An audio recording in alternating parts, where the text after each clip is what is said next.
All right, today we are making some fried rice. I've been wanting to do this video for a minute, but I haven't had the chance to. But now, extra day off at work, had to take care of some sick kiddos.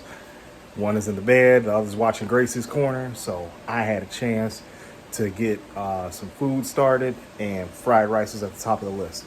If you are a bodybuilder, fitness fanatic, or anything like that, this is something that is going to not fit your macros, so don't try to fix it. It is a straight up cheat meal to just bring some variety. I don't do the lean stuff. We all know how to eat lean, right? Don't eat the shit that makes you fat. But when it comes to stuff like this is just a treat. It's probably not going to fit anything that you want it to fit, because I ain't got no particular macros on it. So if you're looking for numbers, I ain't got them. But if you want some taste, I got that. So let's get to it. First thing you need is about a day old jasmine rice. Make sure after you get done cooking it, you just put it in the refrigerator so it can cool down. Set that off to the side. We're going to use some rice vinegar to put inside of the rice. Then we're going to move on to some oyster sauce, give it a little bit of flavor. And then we're going to move on to some olive oil in there. Not pictured is the soy sauce, but we're going to have that in there as well. What you want to do is that you want to get rid of any clumps that's inside of that day old rice, because what it will do when you put it in the refrigerator is that it will clump up. You want to get rid of any clumps that's inside of there. Second thing you want to do, you want to get that pan, you want to get it nice and hot. Put a couple of tablespoons of olive oil inside of it, get things real hot and cooking. 2 capfuls of rice vinegar is what I put in here, because keep in mind that rice vinegar is, guess what? Still a damn vinegar, and it's going to make sure that your food doesn't stick together. I'm going to add in some soy sauce. I like to use a liberal amount, and I like to use the one that has sodium. If you have salt issues or high blood pressure, you can go ahead and use the low sodium version. Get that mixed in real well with that hot pan. Look at how pretty that pan is. I love it. You're going to go ahead and you're going to make sure that soy sauce gets in there.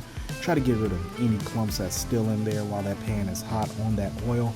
And then the next thing that we're going to do, we're going to add in that not soy sauce, I'm sorry.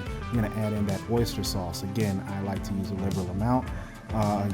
Ironically, that won't make the rice taste fishy, but what it will do is that it will give it a nice, good, even flavor that's not salty like it would be with just soy sauce. You're going to mix that in with that still very hot pan, okay? You want to make sure that that pan is hot. Continue to get any clumps out that's making their way up in there, and just continue to press it out, press it out, press it out. Make sure that you get all that rice good and brown. You had to add a little bit of extra, you can do it now, or you could do it at the close to the end like I did it. But keep in mind, you want to keep things nice and even and try to get that brown in there. I didn't have any fresh vegetables like peas or carrots, so I just added some mixed peppers in there. Let that get good and heated. Frozen peppers from Walmart. And then I just went ahead and made sure that that pan stays super hot. Make sure that those peppers get good. And in that rice mixture, these are frozen, so now they got to have time to melt the ice off of it. So you just go ahead and keep that thing hot, keep it moving. And then you're going to go on to the next thing, which is add in a little bit more if you didn't already. I went ahead and added in a little bit more oyster sauce instead of soy sauce, because I didn't want it too salty. And voila, there you go. Quick recipe for the off season. Add a protein to it and you are golden. All right, hopefully you guys all like this recipe that I put together with my own little twist on it. One thing that I didn't do is I didn't put a lot of seasoning in the rice. You can, that'd be something that I would probably do.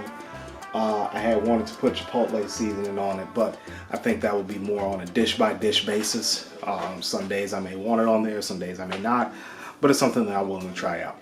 So protein sources, you could do it a multitude of ways. Usually I cut up chicken, or usually my wife cuts up chicken and puts it in the dish. But today what I'm going to do is that I have some coals going, and I'm gonna throw it on the smoker. I got about 12 chicken breasts that I'm gonna smoke. Probably only about 4 of those will make it with the fried rice, and then the rest will just be regular rice. This is a 100% off-season dish. This is not something that I would ascribe to anybody doing a body recomp, a pre-contest diet, or anything like that. If you're looking to get lean, this is definitely not a dish that you want to throw into your diet. For one, it's very high in calories. For number two, I mean, it's fried rice. There's no such thing as healthy fried stuff unless it's put in the air fryer, and I'm not willing to experiment like that with rice. So with that being said, guys, thank you for watching. Hope you guys like and subscribe to the channel.